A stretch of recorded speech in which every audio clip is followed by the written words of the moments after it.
تو اب آپ سوچئے کہ دانشور قوم بناتے ہیں اور قوم سیاستدانوں کے ہاتھوں میں دم توڑ دیتے.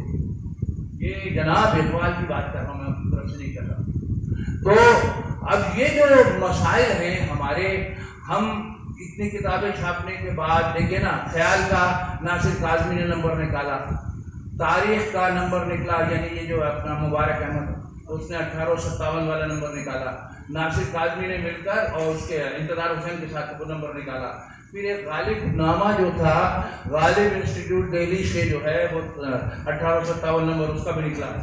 تو اب یہ سارا کچھ ہم دیکھ رہے ہیں. صحیح دہلوی کی رپورٹاج بھی پڑھنی ہم نے. دستمبو جو ہے بنیادی ماخذ ہے اس کا، یعنی 1857 کا اگر بنیادی ماخذ آپ کہیں گے تو وہ جو 4 مہینے 10 دن کی جو فارسی میں ڈائری ہے کس کی، مرزا غالب کی، وہ بنیادی ماخذ قرار پاتا ہے. یوں بھی قرار پاتا ہے کہ 1927 میں کتاب لکھی خواجہ حسن نظامی نے، اس کا نام ہے دلی کی جاں کنی.